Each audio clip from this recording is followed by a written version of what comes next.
Punjabi radio USA ਸੁਣ ਰਹੇ ਸਾਰੇ ਹੀ ਮਾਣਯੋਗ ਅਤੇ ਸਤਿਕਾਰਤ ਸਰੋਤਿਆਂ ਨੂੰ ਪੰਜਾਬੀ ਰੇਡੀਓ USA ਦੀ ਸਾਰੀ ਟੀਮ ਵੱਲੋਂ ਆਪ ਜੀ ਨੂੰ ਬਹੁਤ ਹੀ ਪਿਆਰ ਸਤਿਕਾਰ ਸਹਿਤ ਦੋਨੋਂ ਅੱਜ ਜੋੜ ਕੇ ਨਿੱਘੀ ਜਿਹੀ ਸਤਿ ਸ੍ਰੀ ਅਕਾਲ। ਸਭ ਨੂੰ ਜੀ ਆਇਆਂ ਨੂੰ ਆਖਦੇ ਹਾਂ। ਸੋਤੇ ਪ੍ਰੋਗਰਾਮ ਖਬਰ ਤੇ ਨਜ਼ਰ ਦੇ ਵਿੱਚ ਆਪ ਸਭ ਦਾ ਨਿੱਘਾ ਸਵਾਗਤ ਹੈ। ਅੱਜ 10 ਅਗਸਤ ਦਿਨ ਬੁੱਧਵਾਰ ਤੇ ਸਾਡੇ ਨਾਲ ਅੱਜ ਦੇ ਸਵੇਰ ਦੇ ਖਬਰ ਤੇ ਨਜ਼ਰ ਪ੍ਰੋਗਰਾਮ ਦੇ ਵਿੱਚ ਜੁੜ ਚੁੱਕੇ ਨੇ ਮਲੋਟ ਸਟੂਡੀਓਜ਼ ਤੋਂ ਮਿੰਟੂ ਗੁਰਸਰੀਆ ਜੀ। ਮਿੰਟੂ ਜੀ ਆਇਆਂ ਨੂੰ ਪਿਆਰ ਭਰੀ ਨਿੱਘੀ ਸਤਿ ਸ੍ਰੀ ਅਕਾਲ। ਸ਼ੁਕਰੀਆ ਜੀ, ਸਾਰਿਆਂ ਨੂੰ ਸਤਿ ਸ੍ਰੀ ਅਕਾਲ ਜੀ। ਸਾਡੇ ਅੱਜ ਦੇ ਪ੍ਰੋਗਰਾਮ ਖਬਰ ਤੇ ਨਜ਼ਰ ਉਸ ਨੂੰ ਸਪਾਂਸਰ ਕਰਦੇ ਨੇ ਖਾਲਸਾ ਇੰਸ਼ੋਰੈਂਸ ਏਜੰਸੀ ਵਾਲੇ, ਜਿਨ੍ਹਾਂ ਦੇ ਕੋਲੋਂ ਤੁਸੀਂ ਹਰ ਤਰੀਕੇ ਦੀ ਇੰਸ਼ੋਰੈਂਸ ਕਰਵਾ ਸਕਦੇ ਹੋ। ਪੂਰੇ ਅਮਰੀਕਾ ਭਰ ਦੇ ਵਿੱਚ ਇੰਸ਼ੋਰੈਂਸ ਕਰਵਾਉਂਦੇ ਨੇ। ਇੰਸ਼ੋਰੈਂਸ ਦੇ ਬਾਰੇ ਪਤਾ ਕਰਨ ਲਈ ਤੁਸੀਂ ਇਹਨਾਂ ਨੂੰ ਕਾਲ ਕਰ ਸਕਦੇ ਹੋ 408 272 2500 4082722500। ਇਸ ਦੇ ਨਾਲ ਸੁਰਜੀਤ ਸਿੰਘ ਅਤੇ ਮਹਿੰਦਰ ਕੌਰ ਗੁਰਾਇਆ ਸੈਨ ਹੋਜ਼ੇ ਤੋਂ ਇਹਨਾਂ ਦਾ ਬਹੁਤ ਬਹੁਤ ਧੰਨਵਾਦ। ਜੇਕਰ ਤੁਸੀਂ ਜਾਂ ਕੋਈ ਹੋਰ ਕਾਰੋਬਾਰ ਇਸ ਪ੍ਰੋਗਰਾਮ ਦੇ ਵਿੱਚ ਸਹਿਯੋਗ ਕਰਨਾ ਚਾਹੁੰਦੇ ਹੋ, ਸਪਾਂਸਰ ਕਰਨਾ ਚਾਹੁੰਦੇ ਹੋ, ਸੰਪਰਕ ਕਰ ਸਕਦੇ ਹੋ ਨੰਬਰ 408 722 7698 4087227698 ਦੇ ਉੱਤੇ। ਮਿੰਟੂ ਜੀ, ਗੱਲਬਾਤ ਦਾ ਸਿਲਸਿਲਾ ਆਪਾਂ ਜੇ ਸ਼ੁਰੂ ਕਰਦੇ ਹਾਂ, ਗੱਡਿਆਂ ਤੇ ਲੱਦ ਕੇ ਕਿਸਾਨਾਂ ਨੇ ਚਿੱਠੀਆਂ ਚੰਡੀਗੜ੍ਹ ਲਿਆਂਦੀਆਂ। ਤੇਰੇ ਕੋਲ ਨੇ ਘੁੱਗੂ ਵਾਲੀਆਂ ਗੱਡੀਆਂ, ਸਾਡੇ ਕੋਲ ਨੇ ਗੱਡੇ ਛੋਟੇ ਛੋਟੇ ਟਾਇਰ, ਪਰ ਦੁੱਖ ਇਹਨਾਂ ਤੇ ਵੱਡੇ। ਦੁੱਖ ਇਹਨਾਂ ਤੇ ਅੱਜ ਵੱਡੇ ਸੀਗੇ ਜੀ। ਅੱਜ ਬੇਸ਼ੱਕ ਗੱਡੇ ਆ ਜਿਹੜੇ ਛੋਟੇ ਛੋਟੇ ਸੀਗੇ, ਪਰ ਇੱਕ ਇਹ ਵੀ ਬੜਾ ਵਧੀਆ ਨਜ਼ਾਰਾ ਦੇਖਣ ਨੂੰ ਮਿਲਿਆ। ਵੈਸੇ ਹੈ ਤੇ ਇਹ ਦੁੱਖ ਹੀ ਸੀਗੇ ਕਿਸਾਨਾਂ ਦੇ ਜਿਹੜੇ ਸ਼ਬਦਾਂ 'ਚ ਪਰੋਏ ਹੋਏ ਨੇ, ਪਰ ਜੋ ਬਲਦ, ਦੋ ਜੋੜੀ ਵਾਲੇ ਬਲਦ ਗੱਡਾ ਦੇਖਿਆ ਨਾ, ਉਹ ਬਹੁਤ ਲੋਕਾਂ ਨੇ ਬੜੇ ਚਿਰ ਬਾਅਦ ਵੇਖੇ, ਕਿਉਂਕਿ ਆਮ ਤੌਰ 'ਤੇ ਸਾਡੇ ਹੁਣ ਪਿੰਡਾਂ 'ਚ ਗੱਡੀਆਂ ਜਿਹੜੀਆਂ ਉਹ ਇੱਕ ਬਲਦ ਵਾਲੀਆਂ ਹੋ ਗਈਆਂ ਨੇ। ਅੱਜ ਇਹ ਜੋੜੀ ਬਲਦ ਵਾਲੇ ਗੱਡੇ ਸੀਗੇ ਜਿਹੜੇ ਜੋੜ ਕੇ ਲਗਾਏ। ਉਹਦੇ ਉੱਤੇ ਲੱਖਾਂ ਦੇ ਹਿਸਾਬ ਨਾਲ ਚਿੱਠੀਆਂ ਸੀਗੀਆਂ ਜੀ, ਪਰ ਇਹਨਾਂ ਨੂੰ ਅੱਗੇ ਨਹੀਂ ਜਾਣ ਦਿੱਤਾ ਗਿਆ। ਇਹਨਾਂ ਦਾ ਜਿਹੜਾ ਐਲਾਨਿਆ ਰਸਤਾ ਸੀ ਉਹ ਸੀ ਰਾਜ ਭਵਨ ਤੱਕ, ਕਿ ਅਸੀਂ ਗੱਡਿਆਂ ਦੇ ਵਿੱਚ ਚਿੱਠੀਆਂ ਲੱਦ ਕੇ ਲਿਜਾਵਾਂਗੇ, ਪਰ ਉਹਨਾਂ ਨੇ ਮੋਹਾਲੀ ਵਾਲੀ ਹੱਦ 'ਤੇ ਰੋਕ ਲਿਆ। ਉਹ ਕਹਿੰਦੇ ਕਿ ਭਾਈ ਗੱਡੇ ਜਿਹੜੇ ਆ ਉਹ ਮੋਹਾਲੀ ਤੱਕ, ਪੰਜਾਬ ਤੱਕ ਹੀ ਚੱਲ ਸਕਦੇ ਆ, ਚੰਡੀਗੜ੍ਹ ਦੇ ਵਿੱਚ ਗੱਡੀਆਂ ਚੱਲਦੀਆਂ, ਗੱਡੇ ਨਹੀਂ। ਉਹਨਾਂ ਨੇ ਰੋਕ ਦਿੱਤਾ ਤੇ ਫਿਰ ਉੱਥੋਂ ਉਹ ਗੱਡੀਆਂ 'ਚ ਚਿੱਠੀਆਂ ਭਰ ਕੇ ਆ ਜਿਹੜੀਆਂ ਉਹ ਉੱਥੇ ਲੈ ਗਏ ਗਵਰਨਰ ਦੇ ਕੋਲ। ਕਹਿੰਦੇ ਕਿ ਭਾਈ ਤੁਹਾਡੀਆਂ ਚਿੱਠੀਆਂ ਜਿਹੜੀਆਂ ਪਹੁੰਚਦੀਆਂ ਕਰ ਦਿਆਂਗੇ। ਹੁਣ ਚਿੱਠੀਆਂ ਦੇ ਵਿੱਚ ਕੀ ਹੈ? ਚਿੱਠੀਆਂ ਦੇ ਵਿੱਚ ਦੁੱਖ ਰੋਏ ਹੋਏ ਨੇ, ਇਹਨਾਂ ਅੱਖਰਾਂ 'ਚ ਅਥਰੂ ਪਰੋਏ ਨੇ, ਇਹਨਾਂ ਅੱਖਰਾਂ 'ਚ ਅਥਰੂ ਪਰੋਏ ਹੋਏ ਨੇ ਜੀ। ਤੇ ਉਹਨਾਂ ਨੇ, ਕਿਸਾਨਾਂ ਨੇ ਇੱਕ ਸਵਾਲ ਕੀਤਾ ਆ ਸਾਡੇ ਮਾਨਯੋਗ ਰਾਸ਼ਟਰਪਤੀ ਕੋਲ। ਉਹਨਾਂ ਨੇ ਕਿਹਾ ਕਿ ਤੁਸੀਂ ਰਾਸ਼ਟਰਪਤੀ ਸਾਹਿਬ ਤੇ ਭਾਜੀ ਪ੍ਰਧਾਨ ਮੰਤਰੀ ਹੋਰਾਂ ਤੋਂ ਇਹਨਾਂ ਤੋਂ ਪੁੱਛ ਕੇ ਦੱਸੋ ਕਿ ਸਾਨੂੰ ਤੁਸੀਂ ਆਪਣੇ ਨਾਗਰਿਕ ਮੰਨਦੇ ਹੋ ਜਾਂ ਨਹੀਂ, ਕਿ ਅਸੀਂ ਇੱਥੋਂ ਦੇ ਸ਼ਹਿਰੀ ਹਾਂ ਜਾਂ ਅਸੀਂ ਕਿਸੇ ਹੋਰ ਖਿੱਤੇ ਦੇ ਵਾਸੀ ਆ। ਇਹ ਸਵਾਲ ਉਹਨਾਂ ਨੇ ਕੀਤਾ ਆ। ਇਹ ਸਵਾਲ ਇਸ ਕਰਕੇ ਕੀਤਾ ਕਿਉਂਕਿ ਆਹ ਦੇਖੋ 10 ਕੁ ਸਾਲਾਂ ਦਾ ਜੇ ਅੰਕੜਾ ਕੱਢ ਲਈਏ ਤੇ ਕਾਰਪੋਰੇਟ ਦਾ 42 ਲੱਖ ਕਰੋੜ ਰੁਪਈਆ ਜਿਹੜਾ ਉਹ ਮਾਫ ਕੀਤਾ ਗਿਆ। ਇਹ ਆંકੜੇ ਬੋਲਦੇ ਨੇ। ਮਾਲ ਲੀਆ ਸਾਹਿਬ ਵਰਗੇ ਬਹੁਤ ਜਿਹੜੇ ਵੱਡੇ ਵੱਡੇ ਕਰਜ਼ਾਈ ਸੀ ਉਹ ਵੀ ਇੱਥੋਂ ਨੱਸ ਗਏ, ਪਰ ਕਿਸਾਨਾਂ ਦੇ ਜਿਹੜੇ ਛੋਟੇ ਛੋਟੇ ਕਰਜ਼ੇ ਆ ਉਹ ਵੀ ਗਲ ਦੇ ਫਾਹ ਬਣ ਕੇ ਉਹਨਾਂ ਦੀਆਂ ਜ਼ਿੰਦਗੀਆਂ ਦਾ ਖੌਅ ਬਣੇ ਪਏ ਆ। ਇਹਨਾਂ ਚਿੱਠੀਆਂ ਦਾ ਅਸਲੀ ਮੂਲ ਭਾਵ ਇਹੀ ਹੈ ਕਿ ਜੋ ਸਾਡਾ ਹਾਸ਼ਰ ਆ, ਜੋ ਸਾਡਾ ਆਲਮ ਹੈ ਇਸ ਸਮੇਂ ਕਿਸਾਨਾਂ ਦਾ, ਕਿਸਾਨੀ ਦੇ ਵਿੱਚ, ਉਹ ਸਾਨੂੰ ਦੱਸਦਾ ਕਿ ਅਸੀਂ ਇਸ ਮੁਲਕ ਦੇ ਸ਼ਹਿਰੀ ਨਹੀਂ। ਹੁਣ ਜੇ ਸਿੱਧੇ ਤੌਰ 'ਤੇ ਵੇਖੀਏ ਤੇ ਜੇ ਚਾਹੁਣ ਤਾਂ ਇਹਨਾਂ ਨੂੰ ਰਾਸ਼ਟਰ ਵਿਰੋਧੀ ਵੀ ਕਹਿ ਸਕਦੇ ਆ, ਕਿਉਂਕਿ ਉਹਨਾਂ ਨੇ ਸਵਾਲ ਕੀਤਾ। ਜੇ ਇਹਨਾਂ ਦੀ ਰਾਸ਼ਟਰੀ ਭਾਵਨਾ ਜਾਗ ਪਵੇ ਕਿਤੇ ਤੇ ਇਹਨਾਂ ਨੂੰ ਕਹਿ ਸਕਦੇ ਆ ਕਿ ਇਹ ਤੇ ਦੇਸ਼ ਵਿਰੋਧੀ ਆ, ਪਰ ਦੇਸ਼ ਵਿਰੋਧੀ ਨਹੀਂ, ਇਹ ਉਹ ਲੋਕ ਆ ਜਿਹੜੇ ਦੇਸ਼ ਨੂੰ ਪਾਲਦੇ ਆ। ਤੇ ਅੱਜ ਉਹਨਾਂ ਦੇ ਖੁਦ ਦੇ ਬੱਚੇ ਨਹੀਂ ਪਲ ਰਹੇ, ਇਸ ਕਰਕੇ ਉਹ ਕਹਿ ਰਹੇ ਆ ਕਿ ਭਾਈ ਅਸੀਂ ਤੁਹਾਡੇ ਨਾਗਰਿਕ ਆ, ਤੁਹਾਡੇ ਬਸ਼ਿੰਦੇ ਆ ਜਾਂ ਕੋਈ ਬੇਗਾਨੇ ਆ। ਇਹ ਹੁਣ ਸੋਚਣ ਵਾਲੀ ਗੱਲ ਆ ਕਿ ਜਵਾਬ ਦੇਵੇਗੀ ਦਿੱਲੀ ਜਾਂ ਨਹੀਂ, ਪਰ ਜੋ ਕਿਸਾਨ ਦਾ ਹਾਲ ਆ, ਵਿਰੋਧ ਕਰਨ ਦਾ ਇਹਨਾਂ ਦਾ ਢੰਗ ਹੈ ਜਿਹੜਾ ਬਹੁਤ ਕਹਿ ਸਕਦੇ ਆ ਕਿ ਬੜਾ ਅਜੀਬ ਕਿਹਾ ਜਾ ਸਕਦਾ, ਪਰ ਬੜਾ ਕਹਿ ਲਈਏ ਕਿ ਬੜਾ ਸਾਰਥਕ ਹੈ। ਉਹਨਾਂ ਨੇ ਸਵਾਲ ਕੀਤਾ ਕਿ 15 ਅਗਸਤ ਆਜ਼ਾਦੀ ਦਿਹਾੜਾ ਆਉਂਦਾ, ਕਿ ਤੁਸੀਂ ਸਾਨੂੰ ਆਪਣੇ ਮੰਨਦੇ ਹੋ ਜਾਂ ਨਹੀਂ। ਪਰ ਜੇ ਆਪਣੇ ਮੰਨਦੇ ਹੁੰਦੇ ਤੇ ਫਿਰ ਚਿੱਠੀਆਂ ਲਿਖਣ ਦੀ ਨੌਬਤ ਹੀ ਨਾ ਆਉਂਦੀ, ਕਿਉਂਕਿ ਦੇਖੋ 1967 ਤੋਂ ਜੇ ਹੁਣ ਤੱਕ ਲਾ ਲਈਏ, ਕਿਸਾਨਾਂ ਦੀ ਜਿਹੜੀ ਜਿਣਸ ਆ ਉਹ ਉਹਦੇ ਭਾਅ ਆ ਜਿਹੜੇ ਉਹ ਮਸੇ ਦੱਸਦੇ 12 ਤੋਂ 16 ਗੁਣਾ ਤੱਕ ਵਧੇ ਆ। ਜੇ ਇੱਕ ਮੁਲਾਜ਼ਮ ਦੀ ਤਨਖਾਹ ਉਦੋਂ ਤੋਂ ਲਾ ਲਈਏ ਤੇ ਉਹ ਦੱਸਦੇ ਆ ਕਿ 329 ਗੁਣਾ ਹੁਣ ਤੱਕ ਵੱਧ ਚੁੱਕੀ ਹੈ। ਤੇ ਜੇ ਪੇਟ ਦੋਨਾਂ ਦੇ ਮਿਣੀਏ ਰਾਜ ਕਰਨਵੀਰ ਸਿੰਘ ਜੀ, ਤੇ ਦੋਵਾਂ ਦੇ ਪੇਟ 4-4 2-2 ਚੱਪਿਆਂ ਦੇ ਆ। ਜੇ ਦੇਖੀਏ ਪੇਟਾਂ ਦਾ ਸਾਈਜ਼ ਇੱਕੋ ਜਿਹਾ, ਭੁੱਖ ਇੱਕੋ ਜਿਹੀ ਹੈ, ਇੱਕੋ ਰੰਗ ਦੀ ਹੈ ਭੁੱਖ, ਉਹਨਾਂ ਨੂੰ ਵੀ ਉਹੋ ਜਿਹੀ ਲੱਗਦੀ ਹੈ, ਇਹਨਾਂ ਨੂੰ ਵੀ ਇਹੋ ਜਿਹੀ ਲੱਗਦੀ ਹੈ। ਸੋ ਇਹ ਸਵਾਲ ਜਾਇਜ਼ ਆ ਕਿ ਜੇਕਰ ਮਹਿੰਗਾਈ ਦੇ ਹਿਸਾਬ ਨਾਲ ਇੱਕ ਮੁਲਾਜ਼ਮ ਦੀ ਆਮਦਨ ਭੱਤੇ ਜਾਂ ਹੋਰ ਸਹੂਲਤਾਂ ਜਿਹੜੀਆਂ ਵੱਧਦੀਆਂ ਗਈਆਂ ਤਾਂ ਫਿਰ ਕਿਸਾਨ ਦੀ ਕਿਉਂ ਨਹੀਂ? ਕਿਸਾਨ ਲਈ ਤੇ ਸਾਰਾ ਕੁਝ ਖੇਤੀ ਚੋਂ ਹੀ ਆ ਨਾ। ਸੋ ਇਹ ਸਵਾਲ ਨੇ, ਪਰ ਇਹੋ ਜਿਹੇ ਖੱਤ ਪਹਿਲਾਂ ਵੀ ਬੜੇ ਗਏ ਨੇ, ਬਾਦਲ ਸਾਹਿਬ ਵੀ ਤਮਾਈ ਸ਼ਮਾਈ ਖੱਤ ਲਿਖਦੇ ਰਹਿੰਦੇ ਆ। ਹੁਣ ਇਹ ਖੱਤ ਭੇਜੇ ਜਿਹੜੇ ਲੱਖਾਂ ਦੇ ਹਿਸਾਬ ਨਾਲ, ਵੇਖੋ ਦਿੱਲੀ ਦੇ ਦਿਲ ਦੇ ਵਿੱਚ ਕੋਈ ਦਰਦ ਜਾਗਦਾ ਜੇ ਨਹੀਂ, ਜੇ ਨਹੀਂ ਤੇ ਫਿਰ ਅੱਗੇ ਗਾਣਾ ਇੱਕ ਸੁਣਦੇ ਹੁੰਦੇ ਸਾਂ ਜੀ, ਤੈਨੂੰ ਰੁੱਗ ਚਿੱਠੀਆਂ ਦਾ ਪਾਇਆ ਵੇ ਤੇਰਾ ਇੱਕ ਵੀ ਜਵਾਬ ਨਹੀਂ ਆਇਆ, ਅਸੀਂ ਕਹਿ ਛੱਡਿਆ ਕਰਾਂਗੇ ਤੈਨੂੰ ਗੱਡਾ ਚਿੱਠੀਆਂ ਦਾ ਪਾਇਆ ਵੇ ਤੇਰਾ ਇੱਕ ਵੀ ਮੋਦੀ ਜਵਾਬ ਨਹੀਂ ਆਇਆ। ਜੀ ਜੀ, ਅਗਲੀ ਆਪਾਂ ਗੱਲ ਕਰਦੇ ਹਾਂ। ਸੁਖਬੀਰ ਬਾਦਲ ਨੇ ਆਮ ਆਦਮੀ ਪਾਰਟੀ ਨੂੰ ਖਾਲਿਸਤਾਨੀਆਂ ਤੋਂ ਫੰਡ ਲੈਣ ਦਾ ਦੋਸ਼ੀ ਗਰਦਾਨ ਕੇ ਮੰਗੀ ਜਾਂਚ। ਦੇਖੋ ਜਿਵੇਂ ਜਿਵੇਂ ਇਹ ਚੋਣ ਚੱਕਾ ਤੇਜ਼ੀ ਨਾਲ ਗਿਰਦਾ ਜਾ ਰਿਹਾ, ਉਵੇਂ ਇੱਕ ਮੁੱਦਾ ਜਿਹੜਾ ਉਹ ਤੇਜ਼ੀ ਦੇ ਨਾਲ ਇੱਥੇ ਉਗੜਦਾ ਜਾ ਰਿਹਾ, ਉਹ ਮੁੱਦਾ ਹੈ ਖਾਲਿਸਤਾਨ ਵਾਲਾ ਜੀ। ਇਹ ਦੇਖੋ ਅੱਜ ਕੱਲਾ ਸੁਖਬੀਰ ਸਿੰਘ ਬਾਦਲ ਨੇ ਆਮ ਆਦਮੀ ਪਾਰਟੀ ਨੂੰ ਨਹੀਂ ਘੜੀਸਿਆ ਇਸ ਮਸਲੇ 'ਚ। ਅੱਜ ਇੱਕ ਬਹੁਤ ਵੱਡੀ ਘਟਨਾ ਇਹ ਘਟੀ ਹੈ ਕਿ ਸਿੱਖ ਫਾਰ ਜਸਟਿਸ ਨੂੰ ਵੀ ਇੱਥੇ ਘੜੀਸ ਲਿਆ ਗਿਆ। ਤੁਹਾਡੇ ਤੱਕ ਖਬਰ ਆ ਗਈ ਹੋਣੀ ਹੈ ਮੇਰੇ ਖਿਆਲ ਦੇ ਨਾਲ। ਇੱਥੇ ਹੁਸ਼ਿਆਰਪੁਰ ਦੇ ਵਿੱਚ ਗ੍ਰਿਫਤਾਰੀਆਂ ਹੋਈਆਂ 3 ਮੁੰਡਿਆਂ ਦੀਆਂ। ਉਸ ਤੋਂ ਬਾਅਦ ਸਿੱਖ ਫਾਰ ਜਸਟਿਸ ਦੇ ਨਾਲ ਜਿਹੜੇ ਹਰਜਾਪ ਸਿੰਘ ਜਾਪੀ ਹੋਰੀ ਜੁੜੇ ਹੋਏ ਆ, ਉਹਨਾਂ ਦਾ ਨਾਮ ਵੀ ਇੱਥੇ ਆ ਗਿਆ। ਯਾਨੀ ਸਿੱਖ ਫਾਰ ਜਸਟਿਸ ਨੂੰ ਵੀ ਘੜੀਸ ਲਿਆ ਗਿਆ। ਔਰ ਕਮਾਲ ਦੀ ਗੱਲ ਇਹ ਹੈ ਕਿ ਮਨੁੱਖੀ ਅਧਿਕਾਰਾਂ ਵਾਲੀ ਜਿਹੜੀ ਉਹ ਸੰਸਥਾ ਹੈ, ਉਹਨੂੰ ਇੱਥੇ ਗਰਮਦਲੀ ਕੋਈ ਅੱਤਵਾਦੀ ਸੰਸਥਾ ਲਿਖੀ ਜਾਂਦਾ ਹੈ। ਔਰ ਹੱਦ ਦੀ ਜਿਹੜੀ ਇੰਤਹਾ ਆ ਉਹ ਇਹ ਹੈ ਕਿ ਸਾਡੇ ਇੱਥੋਂ ਦੇ ਮੀਡੀਆ ਨੇ ਉਹਨਾਂ ਦਾ ਪੱਖ ਵੀ ਨਹੀਂ ਛਾਪਿਆ ਕਿ ਘੱਟੋ ਘੱਟ ਉਹਨਾਂ ਨੂੰ ਟੈਲੀਫੋਨ ਕਰਕੇ ਪੁੱਛ ਤੇ ਲਓ ਕਿ ਉਹਨਾਂ ਦੀ ਵਿਚਾਰਧਾਰਾ ਕੀ ਹੈ, ਉਹਨਾਂ ਦੀ ਕਿਸ ਤਰ੍ਹਾਂ ਦੀ ਜਿਹੜੀ ਹੈ ਉਹ ਕਾਰਜਸ਼ੈਲੀ ਹੈ, ਕੀ ਉਹ ਇਸ ਮਾਮਲੇ 'ਚ ਇਨਵੋਲਵ ਨੇ। ਕਿਸੇ ਨੇ ਉਹਨਾਂ ਦਾ ਪੱਖ ਵੀ ਨਹੀਂ ਸੁਣਿਆ, ਚੇਪ ਦਿੱਤਾ ਸਭ ਕੁਛ। ਤੇ ਇਸੇ ਤਰ੍ਹਾਂ ਜੇ ਇਹ ਮੁੱਦਾ ਲਾ ਲਈਏ, ਅੱਜ ਇੱਕ ਪ੍ਰੈਸ ਕਾਨਫਰੰਸ ਦੇ ਵਿੱਚ ਸੁਖਬੀਰ ਸਿੰਘ ਬਾਦਲ ਨੇ ਮੰਗ ਕਰ ਦਿੱਤੀ ਹੈ, ਔਰ ਮੰਗ ਕੀਤੀ ਵੀ ਕਿਹਦੇ ਤੋਂ? ਕੇਂਦਰ ਤੋਂ। ਉਹ ਕਹਿੰਦੇ ਜੀ ਇਹ ਖਾਲਿਸਤਾਨੀਆਂ ਦੇ ਨਾਲ ਜਾ ਕੇ ਉੱਥੇ ਸਟੇਜਾਂ ਸ਼ੇਅਰ ਕਰਦੇ ਆ, ਇਹਨਾਂ ਦੀ ਫੰਡਿੰਗ ਹੁੰਦੀ ਹੈ ਖਾਲਿਸਤਾਨੀਆਂ ਦੇ ਹੱਥੋਂ, ਇਸ ਕਰਕੇ ਮਾਮਲੇ ਦੀ ਜਾਂਚ ਕੀਤੀ ਜਾਵੇ। ਹੁਣ ਦੇਖੋ ਇਹਨਾਂ ਦੇ ਕੋਲ ਸੂਬੇ ਦਾ ਗ੍ਰਹਿ ਵਿਭਾਗ ਆ, ਜੇ ਇਹਨਾਂ ਦੀ ਪੰਜਾਬ ਦੀ ਇਕਾਈ ਨੂੰ ਹੁਣ ਖਾਲਿਸਤਾਨ ਵਾਲੇ, ਇਹ ਤਾਂ ਸੋਚਣ ਵਾਲੀ ਗੱਲ ਆ ਕਿ ਉਹ ਦਿੱਲੀ ਨੂੰ ਥੋੜੀ ਫੰਡ ਦੇਣਗੇ। ਜੇ ਉਹ ਦੇਣਗੇ ਤਾਂ ਇੱਥੇ ਜਿੱਥੇ ਉਹਨਾਂ ਨੇ ਖਾਲਿਸਤਾਨ ਬਣਾਉਣਾ ਹੈ ਉਹ ਇੱਥੋਂ ਦੀ ਇਕਾਈ ਨੂੰ ਫੰਡ ਦੇਣਗੇ। ਜੇ ਉਹ ਇੱਥੋਂ ਦੀ ਇਕਾਈ ਨੂੰ ਫੰਡ ਦਿੰਦੇ ਆ ਜਿਹੜੀ ਇੱਥੋਂ ਜਾ ਕੇ ਉੱਥੇ ਸਟੇਜਾਂ ਸ਼ੇਅਰ ਕਰਦੀ ਹੈ, ਤੇ ਫਿਰ ਤੁਸੀਂ ਉਹਦੀ ਜਾਂਚ ਕਰ ਲਓ, ਤੁਹਾਡੇ ਕੋਲ ਵੀ ਗ੍ਰਹਿ ਮੰਤਰਾਲਾ ਹੈ। ਇਸੇ ਤਰ੍ਹਾਂ ਦਾ ਇਲਜ਼ਾਮ ਮੋਦੀ ਸਰਕਾਰ ਲਾ ਕੇ ਫਸ ਚੁੱਕੀ ਹੈ ਆਮ ਆਦਮੀ ਪਾਰਟੀ ਤੇ। ਇਹਨਾਂ ਨੇ ਕੇਸ ਕਰ ਦਿੱਤਾ ਸੀ ਤੇ ਮੁੜ ਕੇ ਇਹਨਾਂ ਨੂੰ ਭੱਜਣ ਲਈ ਰਾਹ ਨਹੀਂ ਸੀ ਲੱਭਿਆ। ਅਦਾਲਤ ਨੇ ਉਲਟਾ ਇਹਨਾਂ ਨੂੰ ਘੇਰ ਲਿਆ ਸੀਗਾ ਫੰਡਿੰਗ ਦੇ ਮਾਮਲੇ ਦੇ ਵਿੱਚ। ਉਹੀ ਕੁਝ ਹੁਣ ਸੁਖਬੀਰ ਸਿੰਘ ਬਾਦਲ ਕਰਦੇ ਪਏ। ਪਰ ਮਸਲਾ ਇੱਥੇ ਗੱਲ ਜਿਹੜੀ ਹੈ ਉਹ ਸਹਿ ਦੀ ਨਹੀਂ ਗੱਲ ਪੈ ਦੀ ਆ। ਇੱਥੇ ਮਸਲਾ ਹੋਰ ਤੇ ਹੋਰ ਬਣਾਇਆ ਜਾ ਰਿਹਾ। ਅਸਲ ਦੇ ਵਿੱਚ ਮੁੱਦਾ ਹੈ RSS ਤੇ ਜਿਹੜੇ ਜਗਦੀਸ਼ ਗਗਨੇਜਾ ਤੇ ਹੋਏ ਹਮਲੇ ਦਾ, ਉਹਦਾ ਇੱਕ ਬਹੁਤ ਵੱਡਾ ਦਬਾਅ ਇਹਨਾਂ ਪਿਓ ਪੁੱਤਰਾਂ ਤੇ ਬਣਿਆ ਖਲੋਤਾ। ਇਹ ਹੁਣ ਉਹ ਜਿਹੜਾ ਮਾਹੌਲ ਪੰਜਾਬ ਦੇ ਵਿੱਚ ਉਪਜਿਆ ਖੜਾ, ਇੱਕ ਉਹਦੇ ਤੋਂ ਤੇ ਇੱਕ ਆਪਣੇ ਗਲੋਂ ਬਲਾ ਲਾਉਣ ਲਈ ਹੁਣ ਇਹ ਇਸ ਪਾਸੇ ਨੂੰ ਹੋ ਤੁਰਿਆ ਕਿ ਨਹੀਂ ਜੀ ਇਹ ਤਾਂ ਬਾਹਰਲਿਆਂ ਦਾ ਕੰਮ ਹੈ, ਫਲਾਣੇ ਦਾ ਕੰਮ ਹੈ, ਟਮਕਾਣੇ ਦਾ ਕੰਮ ਹੈ। ਦੇਖੋ ਤੁਹਾਡੀ ਜਾਂਚ ਜਿਹੜੀ ਹੈ ਉਹਨੇ ਅਜੇ ਤੱਕ ਕੋਈ ਸਿਰ 'ਚ ਪੂਣੀ ਨਹੀਂ ਕੱਤੀ, ਕਿਸੇ ਨਤੀਜੇ ਤੇ ਨਹੀਂ ਪਹੁੰਚੀ। ਤੁਸੀਂ ਗਾਂ ਦੀ ਗਾਂ ਲਿੰਕ ਜੋੜਦੇ ਹੋ ਵਿੱਚ ਸਿਆਸਤ ਨੂੰ ਘੜੀਸੀ ਫਿਰਦੇ ਹੋ। ਇਹ ਗਲਤ ਗੱਲ ਆ ਮੇਰੇ ਖਿਆਲ ਦੇ ਨਾਲ। ਆਉਣ ਵਾਲੇ ਦਿਨਾਂ ਦੇ ਵਿੱਚ ਜਿਵੇਂ ਅੱਗੇ ਅਸੀਂ ਅਤੀਤ ਦੇ ਵਿੱਚ ਵੇਖਿਆ, ਪੂਰੇ ਭਾਰਤ ਦੇ ਵਿੱਚ ਰਾਸ਼ਟਰਵਾਦ ਬਨਾਮ ਰਾਸ਼ਟਰ ਧਰੋਹੀ ਇੱਕ ਬਹਿਸ ਚੱਲੀ ਸੀ, ਤਾਂ ਸਾਡੇ ਵੀ ਹੋ ਸਕਦਾ ਆਉਣ ਵਾਲੇ ਦਿਨਾਂ ਦੇ ਵਿੱਚ ਖਾਲਿਸਤਾਨ ਬਨਾਮ ਰਾਸ਼ਟਰਵਾਦ ਦਾ ਇੱਥੇ ਇੱਕ ਸਿਆਸੀ ਮੁੱਦਾ ਉੱਠ ਖੜੇ ਹੋਏ। ਕਿਉਂਕਿ ਸਿੱਖ ਫਾਰ ਜਸਟਿਸ ਸੀਗੀ ਜਿਹੜੀ, ਉਹ ਕੈਪਟਨ ਅਮਰਿੰਦਰ ਸਿੰਘ ਦੀ ਅੱਖ 'ਚ ਵੀ ਚੁੱਭਦੀ ਸੀ ਤੇ ਸੁਖਬੀਰ ਸਿੰਘ ਬਾਦਲ ਦੀ ਅੱਖ 'ਚ ਵੀ ਚੁੱਭਦੀ ਸੀ। ਅੱਜ ਦੋਵੇਂ ਜਿਹੜੇ ਆ ਉਹ ਇੱਕ ਸੁਰ ਦੇ ਵਿੱਚ ਕਹਿ ਰਹੇ ਆ। ਉਹ ISI ਨਾਲ ਜੋੜਦਾ, ਉਹਨੇ ਉਧਰ ਜੋੜ ਦਿੱਤਾ। ਹੁਣ ਦੂਜੇ ਪਾਸੇ ਜਿਹੜਾ ਆਮ ਆਦਮੀ ਪਾਰਟੀ, ਉਹ ਵੀ ਦੋਨਾਂ ਦੀ ਅੱਖ 'ਚ ਰੜਕਦੀ ਸੀ, ਅੱਜ ਉਹਨੂੰ ਵੀ ਘੜੀਸ ਲਿਆ ਗਿਆ। ਸੋ ਟਾਈਮਿੰਗ ਨੂੰ ਲੈ ਕੇ ਤੇ ਜਿਹੜਾ ਵੇਲਾ ਇਸ ਸਮੇਂ ਜੋ ਪੰਜਾਬ ਦੇ ਹਾਲਾਤ ਆ ਉਹਨੂੰ ਵੇਖ ਕੇ ਕੁਝ ਨਾ ਕੁਝ ਇਹ ਮਹਿਸੂਸ ਹੁੰਦਾ ਹੈ ਕਿ ਕਿਤੇ ਨਾ ਕਿਤੇ ਇਹ ਧਿਆਨ ਹਟਾਉਣ ਦੇ ਤਹਿਤ ਇਸ ਪਾਸੇ ਨੂੰ ਮੋੜਿਆ ਜਾ ਰਿਹਾ ਮੁੱਦਾ ਜੀ। ਤੇ ਮਿੰਟੂ ਜੀ ਗੱਲ ਤਾਂ ਇਹ ਵੀ ਚੱਲੀ ਸੀ ਜਦੋਂ 84 ਦੇ ਵਿੱਚ ਕਤਲੇਆਮ ਹੋਇਆ ਸੀ, ਉਹਨਾਂ ਦਿਨਾਂ ਦੇ ਵਿੱਚ ਪ੍ਰਕਾਸ਼ ਬਾਦਲ ਉਹਨਾਂ ਨੇ ਵੀ ਖਾਲਿਸਤਾਨ ਦੀ ਮੰਗ ਕੀਤੀ ਸੀ।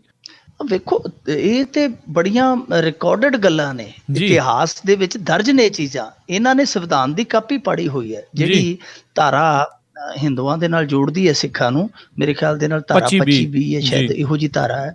ਹਾਂਜੀ, ਉਸ ਧਾਰਾ ਦੀ ਕਾਪੀ ਸਾੜੀ ਹੋਈ ਹੈ ਇਹਨਾਂ ਨੇ, ਇਹ ਇੱਕ ਰਿਕਾਰਡ ਦੇ ਵਿੱਚ ਦਰਜ ਹੈ। ਫਿਰ ਜਦੋਂ 1991 ਚ ਬੁੱਤਰਸ ਘਾਲੀ ਆਏ ਆ, ਜਿਹੜੇ UN ਦੇ ਉਸ ਸਮੇਂ ਤਤਕਾਲੀਨ ਮੇਰੇ ਖਿਆਲ ਦੇ ਨਾਲ ਸਕੱਤਰ ਸਨ, ਉਹ ਇੱਥੇ ਆਏ ਸੀ ਤੇ ਜਿਹੜਾ ਇੱਕ ਮੈਮੋਰੰਡਮ ਦਿੱਤਾ ਗਿਆ ਸੀ ਖਾਲਿਸਤਾਨ ਦੇ ਪੱਖ ਦਾ, ਉਹਦੇ ਉੱਤੇ ਦਸਤਖਤ ਨੇ ਇਹਨਾਂ ਦੇ ਪ੍ਰਕਾਸ਼ ਸਿੰਘ ਬਾਦਲ ਹੋਰਾਂ ਦੇ। BBC ਦੇ ਉੱਤੇ ਅੱਜ ਵੀ ਉਹ ਰਿਕਾਰਡਿੰਗ ਹੈ ਜਿਹਦੇ ਵਿੱਚ ਇਹਨਾਂ ਨੇ ਕਿਹਾ ਸੀ ਕਿ ਬੈਰਕਾਂ ਛੱਡ ਦਿਓ ਜੀ। ਇਸ ਤਰ੍ਹਾਂ ਦੇ ਬਹੁਤ ਸਾਰੇ ਇਤਿਹਾਸਕ ਦਸਤਾਵੇਜ਼ ਆ ਜਿਹੜੇ ਉਹ ਇੱਥੇ ਪਏ ਨੇ। ਪਰ ਕੀ ਕਰੀਏ, ਸਰਦਾਰ ਸੁਖਬੀਰ ਸਿੰਘ ਬਾਦਲ ਉਧਰ ਝਾਤ ਨਹੀਂ ਪਾਉਂਦਾ ਕਿ ਆਪਣੇ ਪਿਤਾ ਦਾ ਜਿਹੜਾ ਅਤੀਤ ਤੇ ਵੇਖੇ, ਉਹ ਪਹਿਲਾਂ ਤੈਅ ਕਰੇ ਕਿ ਉਹਦੀ ਵਿਚਾਰਧਾਰਾ ਜਿਹੜੀ ਹੈ ਉਹ ਹਰੇਕ 5 ਸਾਲਾਂ ਬਾਅਦ ਬਦਲਦੀ ਕਿਉਂ ਗਈ। ਜੀ ਜੀ ਬਿਲਕੁਲ, ਕੁਰਸੀ ਵਾਸਤੇ। ਅਗਲੀ ਜਿਹੜੀ ਆਪਾਂ ਗੱਲ ਕਰਦੇ ਹਾਂ ਮਿੰਟੂ ਜੀ, ਵੀ HS ਫੂਲਕਾ ਤੇ ਕੈਪਟਨ ਅਮਰਿੰਦਰ ਆਏ ਆਮੋ ਸਾਹਮਣੇ। ਇਹਨਾਂ ਦਾ ਆਮੋ ਸਾਹਮਣਾ, ਜਿਹੜਾ ਸ਼ਬਦੀ ਆਮੋ ਸਾਹਮਣਾ ਹੈ, ਉਹ 84 ਕਤਲੇਆਮ ਦੇ ਮੁੱਦੇ ਨੂੰ ਲੈ ਕੇ ਹੋਇਆ। ਕੱਲ ਕੈਪਟਨ ਅਮਰਿੰਦਰ ਸਿੰਘ ਨੇ ਆਖ ਦਿੱਤਾ ਸੀਗਾ ਕਿ ਜਿਹੜਾ ਫੂਲਕਾ ਹੈ ਉਹ ਪੀੜਤਾਂ ਤੋਂ ਪੈਸੇ ਲੈਂਦਾ ਰਿਹਾ, ਉਹਦੇ ਜੂਨੀਅਰ ਵਕੀਲ ਵੀ ਜਿਹੜੇ ਆ ਉਹ ਪੈਸੇ ਲੈਂਦੇ ਰਹੇ ਆ। 80,000 ਰੁਪਏ ਇਹਨਾਂ ਨੇ ਕਿਹਾ ਸੀਗਾ ਕਿ ਜਿਹੜੇ ਦਿੱਲੀ ਕਤਲੇਆਮ ਦੇ ਕੇਸ ਲੜੇ ਗਏ ਆ ਉਹਨਾਂ ਦੀ ਇਵਜ਼ ਦੇ ਵਿੱਚ ਫੀਸ ਲਈ ਗਈ ਹੈ। 12 ਵਕੀਲਾਂ ਦੇ ਉਹਨਾਂ ਨੇ ਜਿਹੜੇ ਸੀਗੇ ਉਹ ਚਰਚੇ ਕੀਤੇ ਸੀਗੇ ਕਿ 12 ਜੂਨੀਅਰ ਵਕੀਲ ਸੀਗੇ ਜਿਹੜੇ ਉਹ ਪੈਸੇ ਲੈਂਦੇ ਰਹੇ ਆ। ਹੁਣ ਫੂਲਕਾ ਸਾਹਿਬ ਨੇ ਜਵਾਬ ਦਿੱਤਾ, ਉਹਨੇ ਕਿਹਾ ਕਿ ਭਾਈ ਜੇ ਤਾਂ ਤੇਰੇ ਕੋਲ ਕੋਈ ਨਾਂ ਹੈ ਤੂੰ ਉਹ ਦੱਸ ਕਿ ਕਿਹਨਾਂ ਨੇ ਪੈਸੇ ਦਿੱਤੇ ਜਾਂ ਕਿਹਨਾਂ ਨੇ ਲਏ, ਤੇ ਜਾਂ ਤੂੰ ਉਹ ਪੀੜਤ ਹੈ ਜਿਹੜੇ ਉਹ ਸਾਹਮਣੇ ਲਿਆ। ਹੁਣ ਇਸ ਮੁੱਦੇ ਤੇ ਲੈ ਕੇ ਫੂਲਕਾ ਸਾਹਿਬ, ਤੁਹਾਨੂੰ ਪਤਾ, ਉਹਨਾਂ ਨੇ ਦਫ਼ਤਰ ਖੋਲ੍ਹ ਲਿਆ ਦਾਖਾਂ ਦੇ ਵਿੱਚ। ਉਹ ਕੱਲ ਵੀ ਕਹਿਣ ਡਏ ਸੀ, ਕਹਿੰਦੇ ਕਿ ਮੈਂ ਮੁੱਖ ਮੰਤਰੀ ਬਣਨ ਲਈ ਤਿਆਰ ਹਾਂ ਜੇ ਆਵਾਮ ਕਹੇਗਾ। ਤੇ ਉਹ ਕਹਿੰਦੇ ਜੀ ਕਿ ਜੇ ਆਵਾਮ ਚਾਹੇਗਾ ਤੇ ਮੈਂ ਮੁੱਖ ਮੰਤਰੀ ਬਣਨ ਨੂੰ ਤਿਆਰ ਹਾਂ। ਤੇ ਇੱਕ ਸੱਜਣ ਨੇ ਟਿੱਪਣੀ ਕੀਤੀ ਸੀ, ਉਹ ਕਹਿੰਦਾ ਜੀ ਆਵਾਮ ਤਾਂ ਰਹਿ ਗਿਆ ਪਾਕਿਸਤਾਨ 'ਚ, ਇੱਥੇ ਤੇ ਸੋਚਿਆ ਸੀ ਕਿ ਛੋਟੇਪੁਰ ਤੇ ਭਗਵੰਤ ਮਾਨ ਆ। ਤੇ ਉਹ ਅੱਜ ਕੱਲ੍ਹ HS ਫੂਲਕਾ ਜੀ ਆ ਜਿਹੜੇ ਉਹ ਪੂਰੇ ਐਕਟਿਵ ਨੇ ਪੰਜਾਬ ਦੇ ਵਿੱਚ। ਉਹਨਾਂ ਨੇ ਆਪਣਾ ਦਫ਼ਤਰ ਖੋਲ੍ਹਿਆ, ਕੰਪੇਨ ਉਹਨਾਂ ਨੇ ਮੰਗਾ ਵੀ ਦਿੱਤੀ ਹੈ, ਅਗਾਊਂ ਹੀ ਉਹਨਾਂ ਨੇ ਕੰਪੇਨ ਜਿਹੜੀ ਆਪਦੀ ਛੇੜ ਰੱਖੀ ਹੈ। ਤਾਂ ਉਹ ਇਸ ਕਰਕੇ ਹੁਣ ਵਿਹਲੇ ਆ, ਇਸੇ ਕੰਮ ਤੇ ਆ। ਉਹ 31 ਦੀਆਂ 51 ਨਾਲ ਦੀ ਨਾਲ ਪਾਈ ਜਾਂਦੇ ਆ ਕਿ ਭਾਈ ਸਾਹਿਬ ਤੁਸੀਂ ਦੱਸੋ, ਨਾ ਦੱਸੋ। ਤੇ ਉਹ ਹੁਣ ਦੇਖੋ, ਇਹ ਇੱਕ ਸਿਆਸੀ ਪ੍ਰੋਪੇਗੰਡਾ ਦਿਸਦਾ ਪਿਆ। ਕੈਪਟਨ ਅਮਰਿੰਦਰ ਸਿੰਘ ਮੇਰੇ ਖਿਆਲ ਦੇ ਨਾਲ ਹੱਕਦਾਰ ਹੀ ਨਹੀਂ ਕਿ ਉਹ ਸਵਾਲ ਕਰਨਾ HS ਫੂਲਕਾ ਤੇ। ਦੇਖੋ, ਫੂਲਕਾ ਤੇ ਕੁਝ ਸਵਾਲ ਖੜੇ ਹੁੰਦੇ, ਉਹਨਾਂ ਦੀ ਪੋਲਿਟਿਕਸ ਨੂੰ ਲੈ ਕੇ ਕੀਤੇ ਜਾ ਸਕਦੇ ਆ, ਪਰ ਜੋ ਉਹਨਾਂ ਦੀ ਨਿੱਜੀ ਜ਼ਿੰਦਗੀ 'ਚ ਇੱਕ ਜੱਦੋ-ਜਹਿਦ ਹੈ ਇਸ ਮਸਲੇ ਤੇ, ਮੇਰੇ ਖਿਆਲ ਦੇ ਨਾਲ ਉਹਦੇ ਤੇ ਕੋਈ ਕਿੰਤੂ ਪ੍ਰੰਤੂ ਨਹੀਂ ਕੀਤਾ ਜਾ ਸਕਦਾ। ਜ਼ਿੰਦਗੀ ਦਾ ਇੱਕ ਹਿੱਸਾ ਉਹਨਾਂ ਨੇ ਇਸ ਲੇਖੇ ਲਾਇਆ ਹੈ। ਤਾਂ ਉਹਨਾਂ ਦੇ ਮੁਕਾਬਲੇ ਜੇ ਕੈਪਟਨ ਅਮਰਿੰਦਰ ਸਿੰਘ ਦਾ ਦੇਖੀਏ ਤਾਂ ਕੈਪਟਨ ਅਮਰਿੰਦਰ ਸਿੰਘ ਨੇ ਅਸਤੀਫਾ ਦਿੱਤਾ ਸੀ ਤੇ ਅਸਤੀਫੇ 'ਚ ਇਹ ਲਿਖਿਆ ਸੀਗਾ ਕਿ ਮੈਂ ਕਾਂਗਰਸ 'ਚੋਂ ਪੱਕੇ ਤੌਰ ਤੇ ਚਲਾ ਗਿਆ, ਮੈਂ ਕਦੇ ਵੀ ਕਾਂਗਰਸ 'ਚ ਨਹੀਂ ਪਰਤਾਂਗਾ। ਪਰ ਹੋਇਆ ਕੀ ਸੀ ਕਿ 14 ਸਾਲਾਂ ਬਾਅਦ ਉਹੀ ਕਹੀ ਤੇ ਉਹੀ ਕੁਹਾੜਾ। ਤਾਂ ਉਹਦੇ ਮੁਕਾਬਲੇ ਜੇ ਦੇਖੀਏ ਫੂਲਕਾ ਸਾਹਿਬ ਤੇ ਕੋਈ ਇਹੋ ਜਿਹਾ ਆਪਾਂ ਨਹੀਂ ਕਹਿ ਸਕਦੇ, ਕੋਈ ਕਿੰਤੂ ਨਹੀਂ ਕਰ ਸਕਦੇ। ਉਲਟਾ ਕੈਪਟਨ ਅਮਰਿੰਦਰ ਨੂੰ ਇਹ ਸਵਾਲ ਕਰਨਾ ਬਣਦਾ ਕਿ 84 ਕਤਲੇਆਮ ਦੇ ਮਾਮਲੇ 'ਚ ਤੁਸੀਂ ਅੱਜ ਤੱਕ ਕੀ ਕੀਤਾ, ਸਿਵਾਏ ਟਾਈਟਲਰ ਦਾ ਬਚਾਅ ਕਰਨ ਤੋਂ, ਸਿਵਾਏ ਕਮਲਨਾਥ ਦਾ ਬਚਾਅ ਕਰਨ ਤੋਂ ਤੁਸੀਂ ਕੀ ਕੀਤਾ। ਜੇ ਤੁਸੀਂ ਕੁਝ ਕੀਤਾ ਉਹਨਾਂ ਪੀੜਤਾਂ ਲਈ ਨਿੱਜੀ ਤੌਰ ਤੇ, ਜਾਂ ਤੁਹਾਡੀ ਪਾਰਟੀ ਨੇ ਜਾਂ ਤੁਹਾਡੀ ਪੰਜਾਬ ਇਕਾਈ ਨੇ, ਤਾਂ ਫਿਰ ਤੁਸੀਂ ਫੂਲਕਾ ਸਾਹਿਬ ਨੂੰ ਸਵਾਲ ਕਰ ਸਕਦੇ ਹੋ ਕਿ ਭਾਈ ਅਸੀਂ ਉਹਨਾਂ ਲਈ ਆਹ ਕੀਤਾ, ਤੁਸੀਂ ਉਹਨਾਂ ਲਈ ਕੀ ਕੀਤਾ। ਤਾਂ ਮੇਰੇ ਖਿਆਲ ਦੇ ਨਾਲ ਇਸ ਮਸਲੇ ਤੇ ਕੈਪਟਨ ਅਮਰਿੰਦਰ ਸਿੰਘ ਹੈ, ਜਿਵੇਂ ਜਿਵੇਂ ਉਹ ਸ਼ਬਦੀ ਹਮਲੇ ਕਰਨਗੇ ਉਹ ਜ਼ਿਆਦਾ ਕਰਨਗੇ ਸਵਾਲਾਂ ਦੇ ਵਿੱਚ। ਜੀ ਜੀ ਜੀ ਬਿਲਕੁਲ। ਅੱਗੇ ਵਧਦੇ ਹਾਂ ਮਿੰਟੂ ਜੀ, ਵੀ ਢੱਡਰੀਆਂ ਵਾਲਿਆਂ ਨੇ ਆਖਿਆ ਵੀ ਮੇਰੀ ਵਾਰੀ ਢਿੱਲ ਵਰਤੀ ਗਈ ਸੀਗੀ।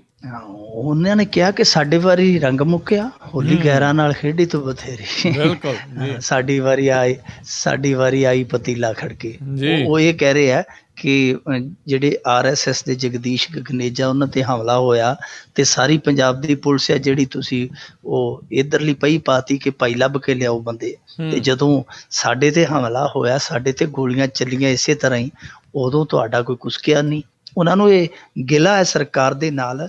ਤੇ ਉਹ ਕਹਿੰਦੇ ਕਿ ਹੁਣ ਤੇ ਤੁਸੀਂ ਨੌਕਰੀ ਦਾ ਵੀ ਐਲਾਨ ਕਰ ਰੱਖਿਆ ਕਿ ਭਾਈ ਜਿਹੜਾ ਕੋਈ ਸੂਹ ਦੇਵੇਗਾ ਅਸੀਂ ਉਹਨੂੰ ਸਿਪਾਹੀ ਵੀ ਭਰਤੀ ਕਰ ਲਾਂਗੇ, ਤੇ ਸਾਡੇ ਵੇਰੀ ਤੇ ਤੁਸੀਂ ਹੋਮਗਾਰਡ 'ਚ ਰੱਖਣ ਦਾ ਵੀ ਐਲਾਨ ਨਹੀਂ ਕੀਤਾ। ਸੋ ਇਹ ਗਿਲਾ ਉਹਨਾਂ ਨੇ ਜ਼ਾਹਰ ਕੀਤਾ, ਪਰ ਗਿਲਾ ਜ਼ਾਹਰ ਉਦੋਂ ਕੀਤਾ ਬਾਬੇ ਨੇ ਜਦੋਂ ਕੱਲ ਕੈਪਟਨ ਅਮਰਿੰਦਰ ਸਿੰਘ ਦੇ ਨਾਲ ਬੰਦ ਕਮਰਾ ਮੀਟਿੰਗ ਹੋਈ ਹੈ।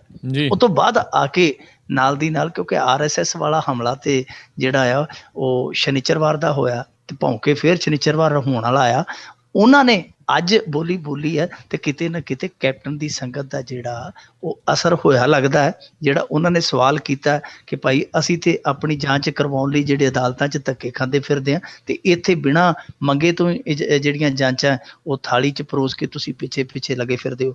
ਸੋ ਇਹ ਮੇਰੇ ਖਿਆਲ ਦੇ ਨਾਲ ਕੈਪਟਨ ਅਮਰਿੰਦਰ ਸਿੰਘ ਹੋਰਾਂ ਨੇ ਕੁਛ ਨਾ ਕੁਛ ਤੇ ਜ਼ਰੂਰ ਇਸ ਮੁੱਦੇ ਤੇ ਕੋਈ ਚਾਨਣਾ ਕੋਈ ਰੌਸ਼ਨੀ ਪਾਈ ਹੋਏਗੀ। ਹੋ ਸਕਦਾ ਕੱਲ ਨੂੰ ਇਹ ਮੁੱਦਾ ਜਿਹੜਾ ਢੱਡਰੀਆਂਵਾਲਾ ਸਾਹਿਬ ਅੱਡ ਤੌਰ ਤੇ ਉਭਾਰ ਲੈਣ, ਕਿਉਂਕਿ ਅੱਗੇ ਤੇ ਵਿੱਚੋਂ ਚੁੱਪ ਹੋ ਗਏ ਸਨ। ਤਾਂ ਜੇ ਕੋਈ ਨਾ ਕੋਈ ਉੱਥੇ ਖਿਚੜੀ ਪੱਕੀ ਹੋਈ ਅੰਦਰ ਖਾਤੇ, ਜਿਵੇਂ ਕੱਲ ਲੰਮੀ ਵਾਰਤਾਲਾਪ ਹੋਈ ਇਹਨਾਂ ਦੀ, ਤਾਂ ਫਿਰ ਹੋ ਸਕਦਾ ਇੱਕ ਮੋਰਚੇ ਤੋਂ ਭਾਈ ਰਣਜੀਤ ਸਿੰਘ ਢੱਡਰੀਆਂਵਾਲੇ ਆ ਜਿਹੜੇ ਉਹ ਵੀ ਆਪਣਾ ਕੰਮ ਸ਼ੁਰੂ ਕਰ ਦੇਣ। ਪਰ ਇਹ ਦੇਖਿਆ ਜਾ ਰਿਹਾ ਇਸ ਦੋਨਾਂ ਦੀ ਇਸ ਮੁਲਾਕਾਤ ਦਾ ਬਹੁਤ ਲੰਮਾ ਚੌੜਾ ਅਰਥ ਕੱਢਿਆ ਜਾਂਦਾ, ਕਿਉਂਕਿ ਦੋਨੇ ਪਟਿਆਲਵੀ ਹੈ, ਦੋਨੇ ਗਵਾਂਢੀ ਹੈ, ਦੋਨੇ ਇੱਕ ਦੂਜੇ ਨੂੰ ਸਮਝਦੇ ਆ ਤੇ ਕਾਫੀ ਕੱਲ ਦੋਨੇ ਰਚੇ ਮਿਚੇ ਜਾਪੇ ਆ। ਹੋ ਸਕਦਾ ਕਿ ਆਉਣ ਵਾਲੇ ਦਿਨਾਂ ਦੇ ਵਿੱਚ ਰਣਜੀਤ ਸਿੰਘ ਢੱਡਰੀਆਂਵਾਲੇ ਅੱਡ ਤੌਰ ਤੇ ਮੋਰਚਾ ਲਾ ਦੇਣ ਅਕਾਲੀਆਂ ਦੇ ਖਿਲਾਫ। ਜੀ ਸੋ ਤੁਸੀਂ ਸੁਣ ਰਹੇ ਹੋ ਪ੍ਰੋਗਰਾਮ ਖਬਰ ਤੇ ਨਜ਼ਰ ਪ੍ਰੋਗਰਾਮ ਸੋਮਵਾਰ ਤੋਂ ਸ਼ਨੀਚਰਵਾਰ ਤੱਕ ਸਵੇਰੇ 9:30 ਵਜੇ ਅਤੇ ਰੋਜ਼ਾਨਾ ਸ਼ਾਮ ਨੂੰ 8:30 ਵਜੇ ਤੁਹਾਡੇ ਲਈ ਲੈ ਕੇ ਹਾਜ਼ਰ ਹੁੰਦੇ ਹਾਂ। ਸਾਡੇ ਅੱਜ ਦੇ ਖਬਰ ਤੇ ਨਜ਼ਰ ਪ੍ਰੋਗਰਾਮ ਨੂੰ ਵਿਸ਼ੇਸ਼ ਤੌਰ ਤੇ ਸਪਾਂਸਰ ਕਰਦੇ ਨੇ ਟਰੱਕਿੰਗ ਮਲਟੀ ਸਰਵਿਸਿਜ਼ ਵਾਲੇ। ਇਹ ਫੈਕਟਰਿੰਗ ਦੀਆਂ ਸੇਵਾਵਾਂ ਦਿੰਦੇ ਹਨ। ਜੇ ਟਰੱਕਰ ਵੀਰ ਜਿਨ੍ਹਾਂ ਨੇ ਇਨਵੋਇਸਾਂ ਦਿੱਤਿਆਂ ਨੂੰ ਕਈ ਦਿਨ ਹੋ ਗਏ ਨੇ, ਮਹੀਨੇ ਹੋ ਗਏ ਨੇ ਤੇ ਅਜੇ ਤੱਕ ਪੇਮੈਂਟ ਨਹੀਂ ਮਿਲੀ, ਤਾਂ ਇਹ ਸੇਮ ਡੇ ਪੇਮੈਂਟ ਤੁਹਾਨੂੰ ਦੇ ਸਕਦੇ ਨੇ ਫੈਕਟਰਿੰਗ ਦੀ ਸਰਵਿਸਿਜ਼ ਦੇ ਨਾਲ। ਫੈਕਟਰਿੰਗ ਬਾਰੇ ਹੋਰ ਜਾਣਕਾਰੀ ਲਈ ਤੁਸੀਂ ਇਹਨਾਂ ਨੂੰ ਕਾਲ ਕਰ ਸਕਦੇ ਹੋ 408 272 2600 4082722600 ਦੇ ਉੱਤੇ। ਅਗਲੀ ਜਿਹੜੀ ਆਪਾਂ ਗੱਲ ਕਰਦੇ ਹਾਂ ਮਿੰਟੂ ਜੀ, ਵੀ ਗਊ ਰੱਖਿਆ ਤੇ ਨਾ ਤੇ ਹੁੰਦੀ ਲੁੱਟ ਦਾ ਪੰਜਾਬ ਦੇ ਵਿੱਚ ਹੋਇਆ ਪਰਦਾਫਾਸ਼। ਇਹ ਤੇ ਬੜੀ ਵੱਡੀ ਲੁੱਟ ਸੀ, ਔਰ ਆਪਾਂ ਪਹਿਲਾਂ ਵੀ ਕਈ ਵਾਰੀ ਚਰਚਾ ਕੀਤੀ ਕਿ ਇੱਥੇ ਤੇ ਇਹੋ ਜਿਹੇ ਬੰਦੇ ਸਨ ਜਿਹੜੇ ਟਰੱਕਾਂ ਤੋਂ ਲਾਹ ਲੈਂਦੇ ਸਨ ਗਾਵਾਂ ਤੇ ਮੁੜ ਕੇ ਆਪ ਹੀ ਟਰੱਕਾਂ 'ਚ ਭਰ ਕੇ ਗਾਂ ਧੱਕ ਦਿੰਦੇ ਸਨ। ਬੜੇ ਲੰਮੇ ਸਮੇਂ ਤੋਂ ਇਹ ਸਵਾਲ ਉੱਠਦੇ ਆਏ ਆ, ਪਰ ਪੰਗਾ ਇਹ ਸੀਗਾ ਕਿ ਕੋਈ ਉਹਨਾਂ ਸਵਾਲਾਂ ਨੂੰ ਗੌਲਦਾ ਨਹੀਂ ਸੀ, ਕੋਈ ਚੰਗੀ ਤਰ੍ਹਾਂ ਉਹਨਾਂ ਦੀ ਘੋਖ ਨਹੀਂ ਸੀ ਕਰਦਾ, ਕੋਈ ਚਰਚਾ ਵੀ ਨਹੀਂ ਸੀ ਹੁੰਦੀ। ਪਰ ਜਿੱਦਣ ਦੇ ਮੋਦੀ ਸਾਹਿਬ ਬੋਲੇ ਆ ਉਦਣ ਦੀ ਕਹਿ ਲਈਏ ਕਿ ਗਊ ਰੱਖਿਆ ਦੇ ਸਿਤਾਰੇ ਜਿਹੜੇ ਗਊ ਰੱਖਿਆ ਦੇ ਉੱਤੇ ਗਰਦਸ਼ ਵਿੱਚ ਚਲੇ ਗਏ ਆ। ਸਭ ਤੋਂ ਪਹਿਲਾਂ ਪਰਚਾ ਇੱਥੇ ਦਰਜ ਹੋਇਆ 27 ਤੇ। ਉਸ ਤੋਂ ਬਾਅਦ ਕੱਲ ਕੀ ਹੋਇਆ ਕਿ ਇੱਕ ਕੌਮੀ ਹਿੰਦੀ ਚੈਨਲ ਨੇ ਸਟਿੰਗ ਕੀਤਾ ਹੈ, ਉਹਦੇ ਚ ਪੰਜਾਬ ਦੇ ਧਾਕੜ ਗਊ ਰੱਖਿਅਕ ਜਿਹੜੇ ਫਸ ਗਏ। ਉਹਨਾਂ ਦੇ ਵਿੱਚ ਇੱਕ ਸ਼ਿਵ ਸੈਨਾ ਬਾਲ ਠਾਕਰੇ ਦਾ ਸੂਬਾ ਮੀਤ ਪ੍ਰਧਾਨ ਸੀ ਹਰਵਿੰਦਰ ਸੋਨੀ, ਇੱਕ ਅਖਿਲ ਭਾਰਤੀ ਹਿੰਦੂ ਸੁਰੱਖਿਆ ਸਮਿਤੀ ਦਾ ਸੂਬਾਈ ਚੇਅਰਮੈਨ ਸੀ ਸੁਰਿੰਦਰ ਮਨਹਾਸ, ਇੱਕ ਬਜਰੰਗ ਦਲ ਦਾ ਸੀ ਹੁਸ਼ਿਆਰਪੁਰ ਤੋਂ ਆਗੂ ਸ਼ੇਰੇ ਪੰਜਾਬ ਸਿਓ, ਇਹ ਤੇ ਇੱਕ ਸਤੀਸ਼ ਮਹਾਜਨ ਸੀ ਸ਼ਿਵ ਸੈਨਾ ਹਿੰਦੁਸਤਾਨ ਦਾ। ਇਹ ਜਿਹੜੀਆਂ ਹਿੰਦੂ ਜਥੇਬੰਦੀਆਂ ਦੇ ਮੋਹਰੀ ਲੀਡਰ ਸੀ, ਇਹ ਸਟਿੰਗ ਦੇ ਵਿੱਚ ਆਪ ਹੀ ਮੰਨ ਗਏ ਕਿ ਭਾਈ ਅਸੀਂ ਇਹ ਗੱਡੀਆਂ ਜਿਹੜੀਆਂ ਗਊ ਨਾਲ ਲੱਦੀਆਂ ਇਹ ਅਸੀਂ ਰੋਕਦੇ ਤਾਂ ਹਾਂ, ਪਰ ਲੈ ਕੇ ਲੱਸੀ ਪਾਣੀ ਅਸੀਂ ਇਹਨਾਂ ਨੂੰ ਲੰਘਾ ਦਿੰਦੇ ਹਾਂ, ਉਲਟਾ ਅਸੀਂ ਇਹਨਾਂ ਨੂੰ ਸੁਰੱਖਿਆ ਛਤਰੀ ਦੇ ਕੇ ਲੰਘਾਉਂਦੇ ਹਾਂ ਆਪਣੇ ਏਰੀਏ ਦੇ ਵਿੱਚੋਂ। ਇਹ ਉਹਨਾਂ ਨੇ ਸਟਿੰਗ ਆਪਰੇਸ਼ਨ ਦੇ ਵਿੱਚ ਮੰਨਿਆ। ਉਸ ਤੋਂ ਬਾਅਦ ਹਿੰਦੂ ਜਥੇਬੰਦੀਆਂ ਜਿਹੜੀਆਂ ਇਹ ਸ਼ਿੱਦਤ ਦੇ ਨਾਲ ਕੰਮ ਕਰਦੀਆਂ ਗਊ ਰੱਖਿਆ ਦਾ, ਉਹਨਾਂ ਨੇ ਇਹਨਾਂ ਆਪਦੀ ਪਾਰਟੀ ਦੇ ਆਗੂਆਂ ਦੇ ਕੱਲ ਪੁਤਲੇ ਵੀ ਫੂਕੇ ਆ। ਦੂਜੇ ਪਾਸੇ ਇੱਕ ਹੋਰ ਕਿੱਸਾ ਜਿਹੜਾ ਬੜਾ ਦਿਲਚਸਪ ਸਾਹਮਣੇ ਆਇਆ ਪਟਿਆਲੇ ਦੇ ਲਾਗੇ, ਕੱਲ ਦੀ ਉਹ ਗੱਲ ਆ, ਪਟਿਆਲੇ ਦੇ ਲਾਗੇ ਰਾਜਪੁਰਾ ਹੈ ਜਿਹੜਾ, ਉੱਥੇ ਇੱਕ ਬੰਦਾ ਨੀਲੀ ਬੱਤੀ ਲਾਈ ਫਿਰਦਾ ਸੀ ਕਾਰ ਤੇ। ਉਹਨੇ ਵੇਖਿਆ ਕਿ ਗਾਵਾਂ ਲੱਦੀ ਲਈ ਜਾਂਦੇ ਟਰੱਕਾਂ ਵਾਲੇ, ਉਹਨੇ ਜਾ ਕੇ ਇੱਕ ਟਰੱਕ ਦੇ ਮੂਹਰੇ ਲਾ ਦਿੱਤੀ ਕਿ ਰੋਕੋ ਭਾਈ ਗੱਡੀ। ਉਹਨਾਂ ਨੇ ਰੋਕਿਆ, ਉਹਨੇ ਆਖਿਆ ਹਾਂਜੀ ਦੱਸੋ ਸਾਹਿਬ ਜੀ।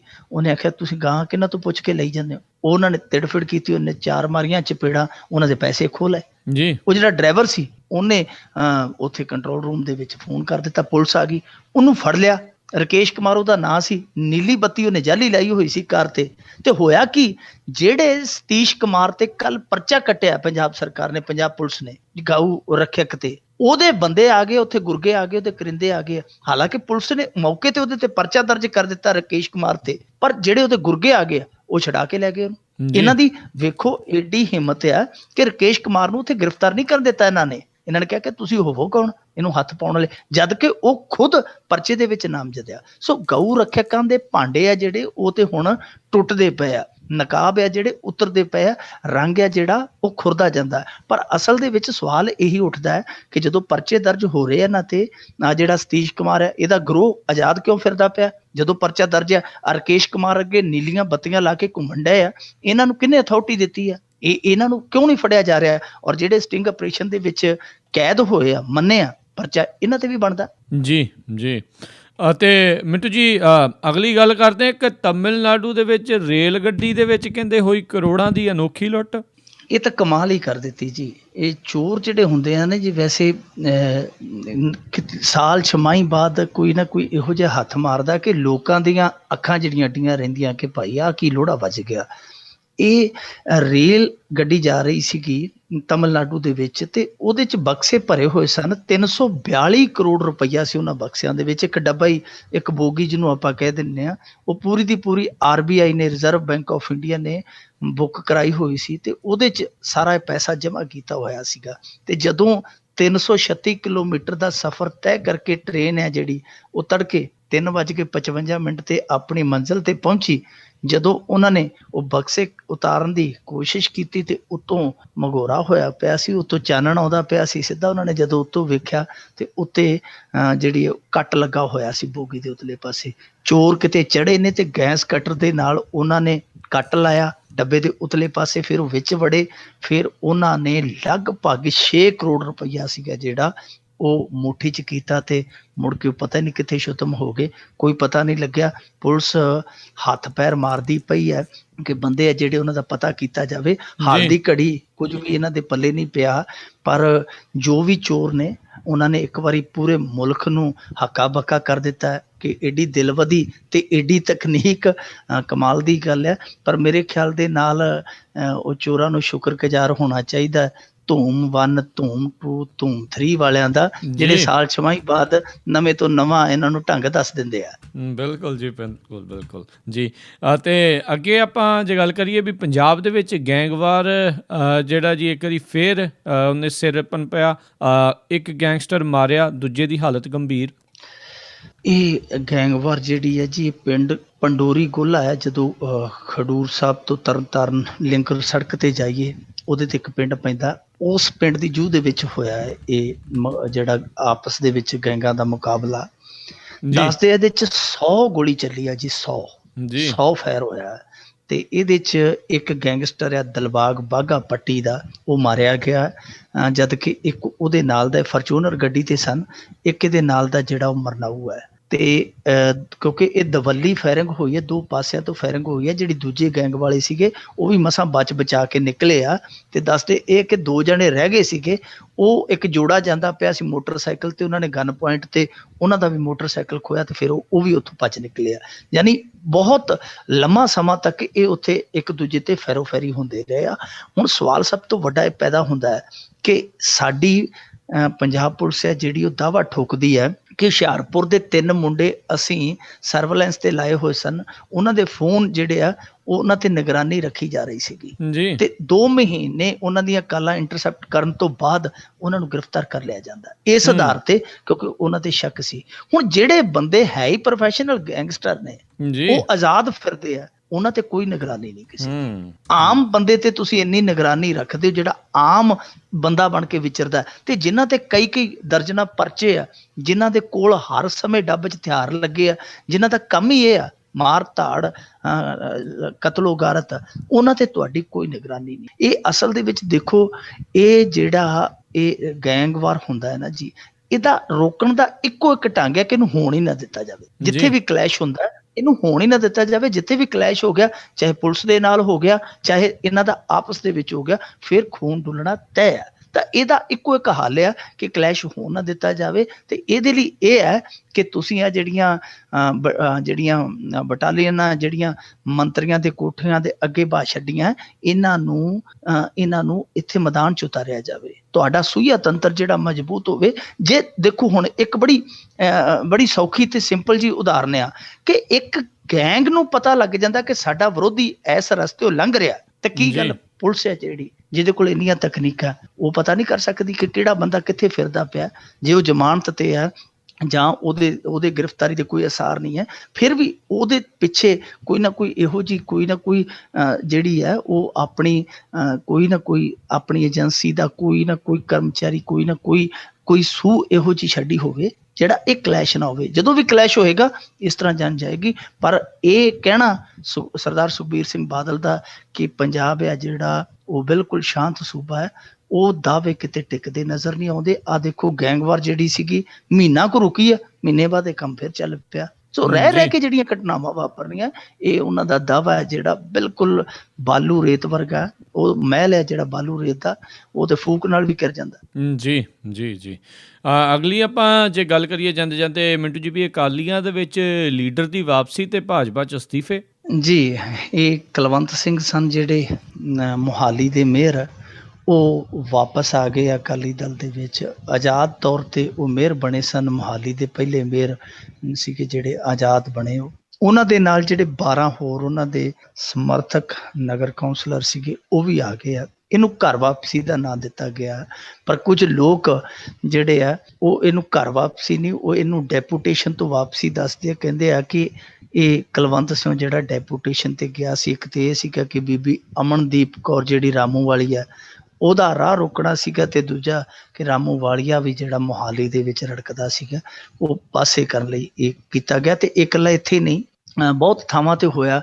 ਆ ਜਿਹੜਾ ਬਹੁਤ ਮਸ਼ਹੂਰ ਹੈ ਟੌੜਾ ਪਰਿਵਾਰ, ਇਹਨਾਂ ਦੀ ਉਮੀਦਵਾਰ ਨੂੰ ਪਿਛਲੇ ਵਾਰੀ ਜਿਹੜੇ ਬੰਦੇ ਨੇ ਹਰਾਇਆ, ਜਿਹੜਾ ਆਜ਼ਾਦ ਉਮੀਦਵਾਰ ਖੜਾ ਕਰਕੇ ਇੱਕ ਪੁਲਿਸ ਅਫਸਰ ਦਾ ਮੁੰਡਾ ਉਹਨਾਂ ਨੂੰ ਹਰਾਇਆ ਗਿਆ, ਉਹ ਬਾਅਦ ਦੇ ਵਿੱਚ ਅੱਜ ਅਕਾਲੀ ਦਲ ਦੀ ਯੂਥ ਬ੍ਰਿਗੇਡ ਦਾ ਉੱਥੋਂ ਦਾ ਵੱਡਾ ਨੇਤਾ ਬਣ ਗਿਆ। ਸੋ ਇਹ ਬੜੇ ਥਾਵਾਂ ਤੇ ਇਸ ਤਰ੍ਹਾਂ ਨੂੰ ਵੇਖਣ ਨੂੰ ਮਿਲ ਰਿਹਾ ਕਿ ਬੰਦੇ ਜਿਹੜੇ ਸੀਗੇ ਉਹ ਜਾਂ ਤੇ ਆਜ਼ਾਦ ਗਏ ਜਾਂ ਇੱਧਰ ਉੱਧਰ ਗਏ, ਪਰ ਐਨ ਜਦੋਂ ਉਹਨਾਂ ਦੇ ਟਾਸਕ ਉਹਨਾਂ ਦੇ ਮਿਸ਼ਨ ਪੂਰੇ ਹੋ ਗਏ ਵਾਪਸ ਆ ਗਏ। ਸੋ ਇਹ ਵੀ ਵਾਪਸੀ ਘਰ ਵਾਪਸੀ ਹੈ ਜਿਹੜੀ ਉਹ ਇਸ ਐਂਗਲ ਤੋਂ ਵੇਖੀ ਜਾ ਰਹੀ ਹੈ। ਤੇ ਦੂਜੇ ਪਾਸੇ ਜਿਹੜੀ ਇਹਨਾਂ ਦੀ ਘਰ ਵਾਪਸੀ ਹੋਈ ਹੈ ਤੇ ਦੂਜੇ ਪਾਸੇ ਭਾਜਪਾ ਵਾਲਿਆਂ ਦੀ ਅੱਜ ਘਰ ਨਕਾਲੀ ਹੋ ਗਈ ਹੈ। ਉਹਨਾਂ ਦੀ ਤਰਨ ਤਾਰਨ ਦੀ ਜਿਹੜੀ ਭਾਜਪਾ ਹਾਈ ਕਮਾਨ ਹੈ ਉਹ ਉੱਥੇ ਤਰਨ ਤਾਰਨ ਦੀ ਉਹ ਸਾਰੀ ਅਸਤੀਫਾ ਦੇ ਗਈ ਹੈ, ਜਿਹਦੇ ਵਿੱਚ ਮੇਰੇ ਖਿਆਲ ਦੇ ਨਾਲ ਉਹ ਉੱਥੋਂ ਦੇ ਜਿਹੜੇ ਬਲਾਕ ਪ੍ਰਧਾਨ ਆ, ਜ਼ਿਲ੍ਹਾ ਵਿੰਗਾਂ ਦੇ ਪ੍ਰਧਾਨ ਆ, ਹੋਰ ਆਗੂ ਹੈ, ਉਹ ਸਾਰੇ ਦੇ ਸਾਰੇ ਅਸਤੀਫਾ ਦੇ ਗਏ ਆ। ਉਹਦਾ ਕਾਰਨ ਵੀ ਇਹ ਹੈ ਕਿ ਵਿਜੇ ਸਾਂਪਲਾ ਨੇ ਅਕਾਲੀਆਂ ਦੇ ਨਾਲ ਰਲ ਕੇ ਉੱਥੇ ਨਗਰ ਸੁਧਾਰ ਟਰਸਟ ਦੀ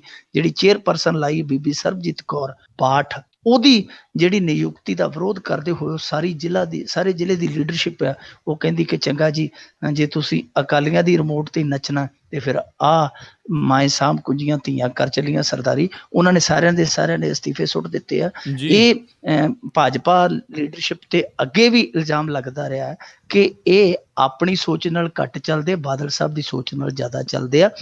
ਇਹੀ ਵਿਵਾਦ ਹੁਣ ਉਪਜਿਆ, ਪਰ ਇਹ ਅਸਤੀਫੇ ਦਿੱਤੇ ਤਾਂ ਹੈਗੇ ਆ ਜ਼ਿਲ੍ਹਾ ਲੀਡਰਸ਼ਿਪ ਨੇ, ਪਰ ਦਬਾਉਣ ਵਾਲਾ ਇਹਨਾਂ ਦੇ ਪਿੱਛੇ ਇੱਕ ਮੰਤਰੀ ਹੈ। ਉਹ ਮੰਤਰੀ ਹੈ ਅਨਿਲ ਜੋਸ਼ੀ। ਅਨਿਲ ਜੋਸ਼ੀ ਦੇ ਇਸ਼ਾਰੇ ਤੇ ਸਾਰਾ ਕੁਝ ਹੋ ਰਿਹਾ, ਕਿਉਂਕਿ ਉਹਦੇ ਭਰਾ ਨੂੰ ਤਰਨ ਤਾਰਨ ਦੇ ਵਿੱਚ ਹੀ ਤੁਹਾਨੂੰ ਪਤਾ ਜਿਹੜੇ ਫੁੱਲ ਪਏ ਸੀ ਸਾਰਿਆਂ ਨੂੰ ਯਾਦ ਹੈ। ਬਿਲਕੁਲ ਬਿਲਕੁਲ, ਉਹਨੂੰ ਭੁੱਲਦੇ ਨਹੀਂ ਉਹ ਚੀਜ਼ ਜੀ। ਤੇ ਬਹੁਤ ਬਹੁਤ ਤੁਹਾਡਾ ਧੰਨਵਾਦ ਕਰਦੇ ਮਿੰਟੂ ਜੀ, ਤੁਸੀਂ ਸਾਡੇ ਨਾਲ ਜੁੜੇ, ਇਹਨਾਂ ਖਬਰਾਂ ਬਾਰੇ ਸਾਨੂੰ ਵਿਸਥਾਰ ਦੇ ਵਿੱਚ ਜਾਣਕਾਰੀਆਂ ਦਿੱਤੀਆਂ। ਤੇ ਅਗਲੇ ਬੁਲੇਟਿਨ ਤੱਕ ਲਈ ਤੁਹਾਡਾ ਬਹੁਤ ਬਹੁਤ ਧੰਨਵਾਦ, ਮਿਹਰਬਾਨੀ, ਸਤਿ ਸ੍ਰੀ ਅਕਾਲ। ਸ਼ੁਕਰੀਆ ਜੀ, ਸਤਿ ਸ੍ਰੀ ਅਕਾਲ। ਤੇ ਸਰੋਤਿਓ, ਇੱਥੇ ਹੀ ਸਾਡਾ ਅੱਜ ਦਾ ਇਹ ਪ੍ਰੋਗਰਾਮ ਖਬਰ ਤੇ ਨਜ਼ਰ ਉਹ ਵੀ ਸਮਾਪਤ ਹੁੰਦਾ ਹੈ। ਹੁਣ ਮੈਨੂੰ ਰਾਜਕਨਵੀਰ ਸਿੰਘ ਨੂੰ ਵੀ ਇਜਾਜ਼ਤ ਦਿਓ। ਮੇਰੇ ਵੱਲੋਂ ਵੀ ਆਪ ਸਭ ਨੂੰ ਬਹੁਤ ਪਿਆਰ ਸਤਿਕਾਰ ਸਹਿਤ ਦੋਨੋਂ ਵਾਰ ਜੋੜ ਕੇ ਨਿੱਘੀ ਜਿਹੀ ਸਤਿ ਸ੍ਰੀ ਅਕਾਲ। ਜਿਉਂਦੇ ਵਸਦੇ ਰਹੋ, ਹੱਸਦੇ ਖੇਲਦੇ ਰਹੋ ਤੇ ਸੁਣਦੇ ਰਹੋ ਪੰਜਾਬੀ ਰੇਡੀਓ USA।